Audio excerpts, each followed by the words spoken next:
aja saksikan video kita. Check it out. Tadi kita udah ngebahas tentang proklamasi. Nah, kita lanjut nih, kita ngebahas Jepang.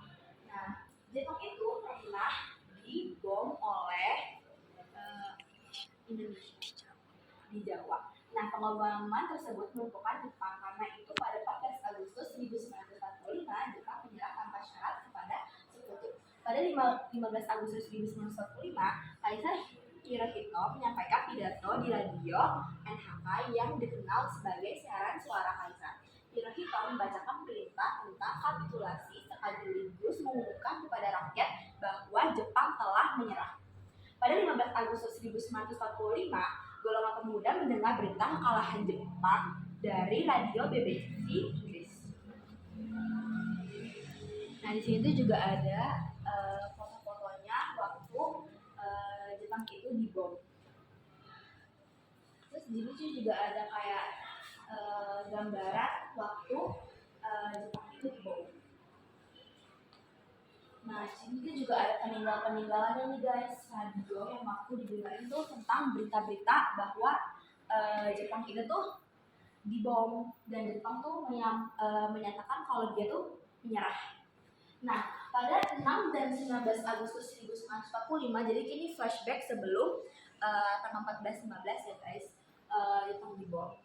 Amerika Serikat menjatuhkan bom atom di kota Hiroshima dan Nagasaki dari ketinggian hampir 10.000 meter. Bom atom Little Boy dengan panjang 3 meter, lebar 71 cm dan berat 400 kg dibawa oleh pesawat B-29 Enola Gay. Ratusan ribu orang meninggal seketika, sisanya terluka seumur hidup dan hanya sedikit yang sanggup untuk bertahan. Pesawat tersebut melumpuhkan Jepang karena itu pada 14 Agustus 1945 Jepang menyerah tanpa syarat kepada sekutu. Pada 15 Agustus 1945 Kaisar Hirohito menyampaikan pidato di radio NHK yang dikenal sebagai siaran suara Kaisar. Hirohito membacakan perintah tentang kapitulasi sekaligus mengumumkan kepada rakyat bahwa Jepang telah menyerah. Pada 15 Agustus 1945 golongan pemuda mendengar berita kekalahan Jepang dari radio BBC Inggris. Jadi pemuda-pemuda yang ada di Indonesia tuh mendengarkan di radio BBC Inggris bahwa Jepang telah menyerah sekutu. Nah, di sini juga ada peninggalan nih radionya. Di sini juga ada tas kulit dari Suwiryo.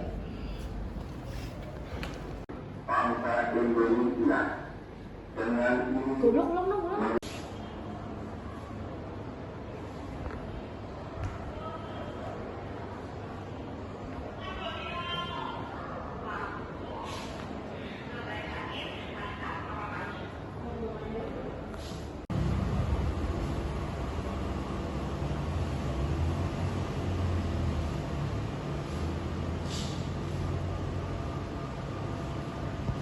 Selanjutnya itu ada salah satu kaisar Jepang yaitu Laksamana Muda Tadashi Maeda. Laksamana Muda Tadashi Maeda lahir di Kagoshima, Jepang 1898. Selama masa pendudukan Jepang di Indonesia, beliau menjabat sebagai Kepala Penghubungan Angkatan Laut dan Angkatan Darat Tentara Kekaisaran Jepang. Pada tanggal 16 sampai 17 Agustus 1945, beliau mengizinkan Bung Karno dan tokoh-tokoh pergerakan Indonesia untuk mempergunakan rumah dinasnya di Jalan Imam Bonjol nomor 1. Ini sebagai tempat rapat perumusan naskah Indonesia. Jadi perumusan naskah proklamasi. Jadi itu Laksamana Muda Tadashi Maeda ini tuh memperizinkan tokoh-tokoh itu untuk menjadi perumusan naskah proklamasi. Nah, ini dia. Lanjut di sini ada menjelang proklamasi. Menjelang kemerdekaan Indonesia muncul pada awal abad ke-20 dalam bentuk pergerakan nasional di bawah penjajahan Hindia Belanda. Perjuangan ini kira mengelora pada masa pendudukan Jepang 1942 sampai 1445. Perjuangan kemerdekaan memetik manfaat dan peluang di celah-celah politik mobilisasi menghadapi sesuatu. Mobilisasi pemerintah pendudukan Jepang yang kian terdesak dalam pertempuran menghadapi sekutu. Cita-cita kemerdekaan diwujudkan pada saat kekosongan kekuasaan status quo atau vacuum of power ketika Jepang telah menyerah tanpa syarat dalam pasukan sekutu sebelum tiba. Penyerahan Hindia Belanda. Serangan militer Jepang ke Pearl Harbor, Amerika Serikat memicu Perang Pasifik pada tanggal 7 Desember 1941. Segera Hindia Belanda menyatakan perang terhadap Jepang mendahului sekutu. Sebuah Jepang menyebabkan Hindia Belanda menyerah tanpa syarat pada 8 Maret 1942 di Kalijati, Jawa Barat. Sejak itu Hindia Belanda telah runtuh.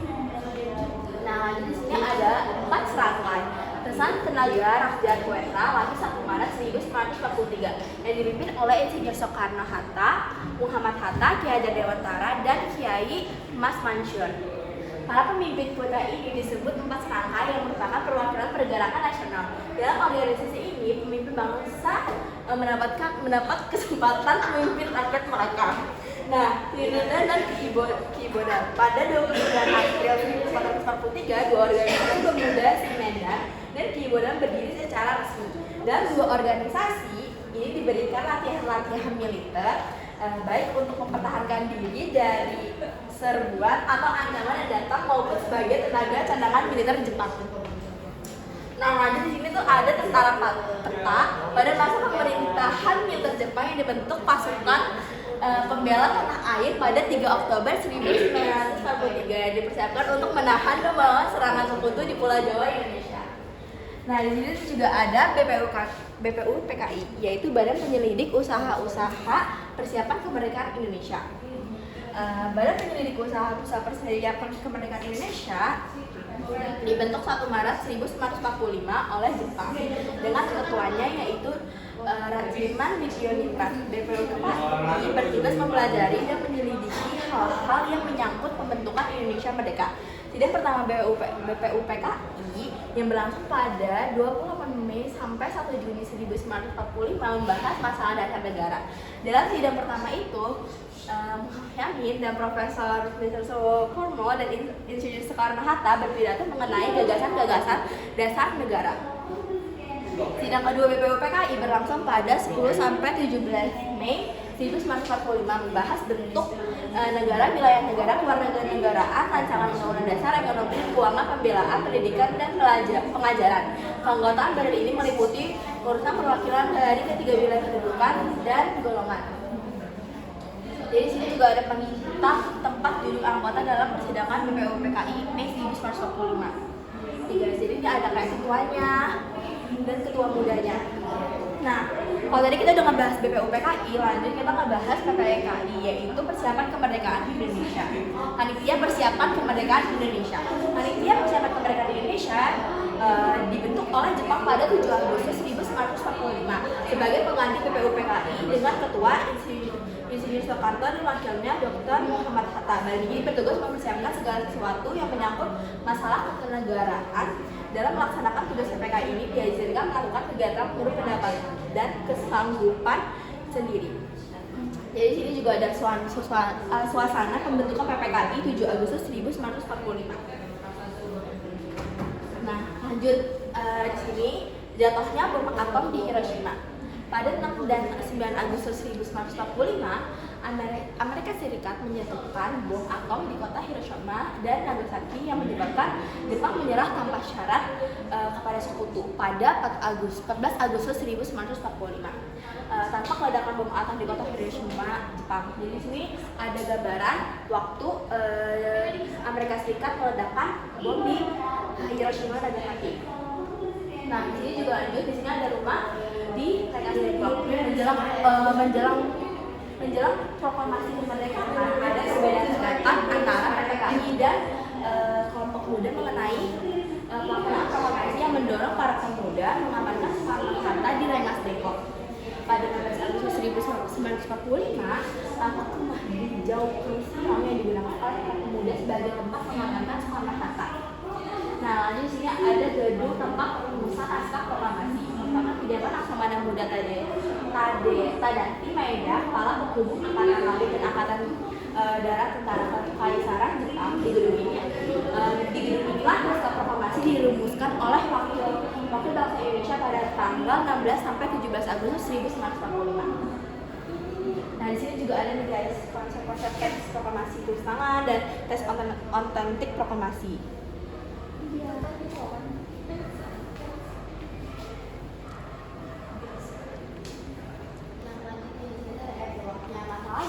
adalah bagian dari yang tidak terpisahkan dengan masa kini dan masa yang akan datang. Oleh karena itu, janganlah sekali-kali meninggalkan sejarah dengan melihat kembali perjalanan sejarah bangsa Indonesia.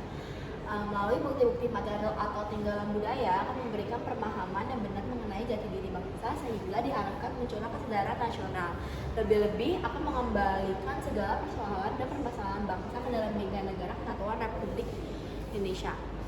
Nah, di situ ada Sumatera. 1938 Hindia Belanda mengeluarkan maklumat yang berisi pemerintah bahwa 14 Februari 1938 Soekarno harus menjalani sisa masa perjuangannya ke Bengkulu. Kedatangan Soekarno telah diketahui oleh kaum penggerakkan Bengkulu, sehingga di sana dia tetap melanjutkan perjuangan semasa persaingan Bengkulu. Bung Karno menulis 4 karya topil, yaitu Rainbow, Putri Kejatnabelan, Hantoe Bueno Bongkewek, Sid Kecil, dan Chungking di Jakarta.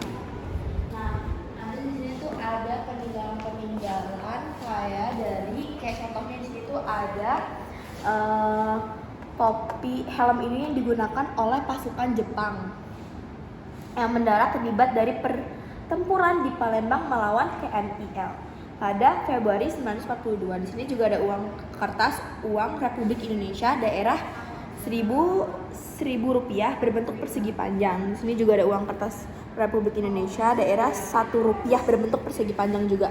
Di sini tuh juga ada kayak senjatanya mereka. Kayak di sini tuh ada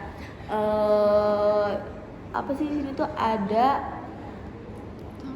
ya kayak tongkat-tongkat atau pedangnya untuk melawan Jepang. Nah, di sini tuh ada tokoh-tokoh, ada 2 tokoh, yaitu Ki Hajar Dewantara dan Insinyur Soekarno. Nah, Ki Hajar Dewantara lahir, jadi kita kenalin dulu nih. Ki Hajar Dewantara lahir dengan nama RM Suwardi Suryaningrat pada tanggal 2 Mei 1849.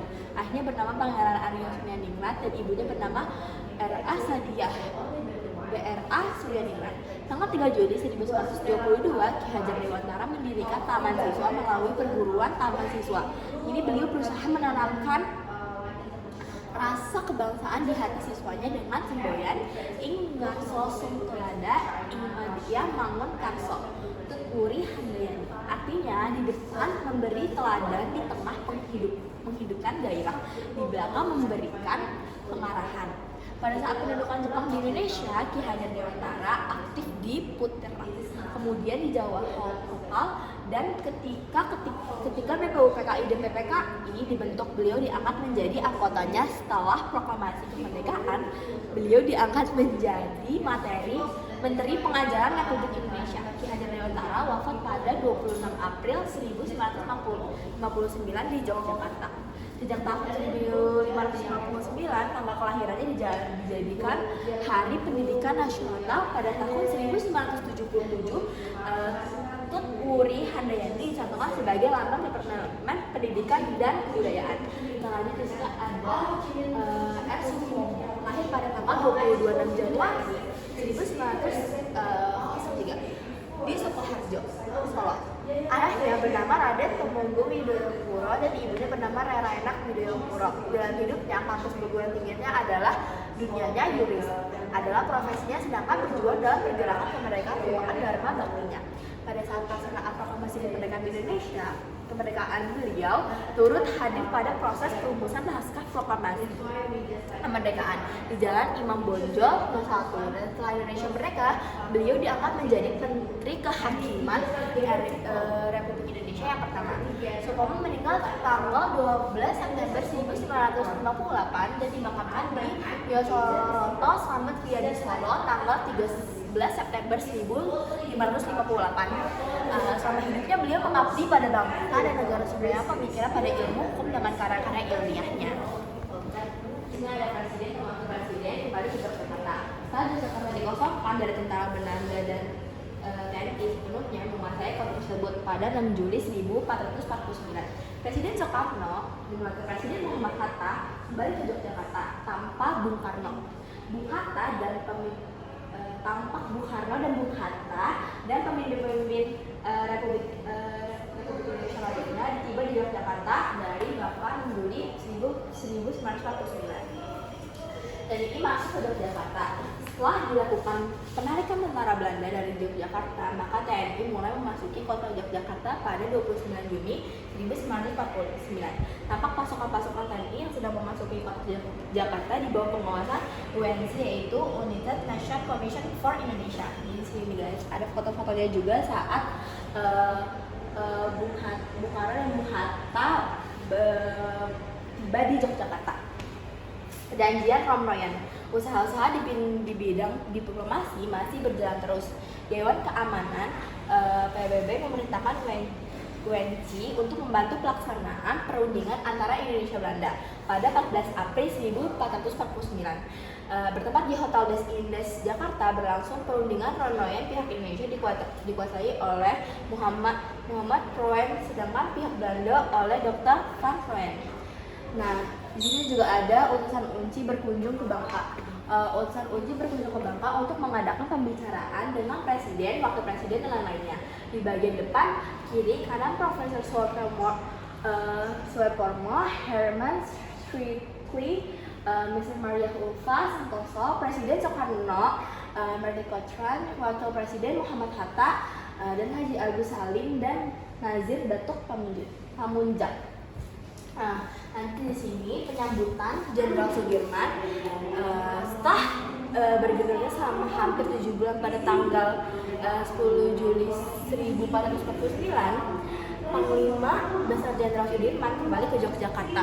Tampaknya Panglima Besar Jenderal Sudirman didampingi oleh Letnan Soeharto yang diutus untuk menjemput beliau. Setibanya di Yogyakarta disambut oleh Kolonel Sahut. Nih guys, jadi di sini ada foto-fotonya saat Jenderal Sudirman disambut datang di Yogyakarta. Nah, di sini juga pertemuan Presiden dengan Jenderal Sudirman. Suasana haru pertemuan Panglima Besar Jenderal Sudirman dengan Presiden Insinyur Soekarno-Hatta setelah kembali ke Yogyakarta dan gerilya. Jadi di sini ada pertemuan Soekarno-Hatta menyambut Jenderal Sudirman. Pelantikan Presiden Kris, yaitu Insinyur Soekarno sedang diambil sumpahnya oleh Ketua Mahkamah Agung. Misal Kosmoja pada 17 September 1949 di Sikyong, Yogyakarta. Pengakuan kedaulatan di Belanda. Upacara kedatangan pengakuan kedaulatan di Den Haag pada 27 Desember 1949 diwakili oleh Dr. Hatta, sedangkan Belanda diwakili oleh Ratu Juliana, Perdana Menteri Dr. William Dress, dan Menteri Seberang Lautan. Nah, di sini juga ada pengakuan kedaulatan di Jakarta. Pada tanggal 27 Desember 1949 di Jakarta dilaksanakan upacara penandatanganan pengakuan kedaulatan tampak Sri Sultan Hamengkubuwono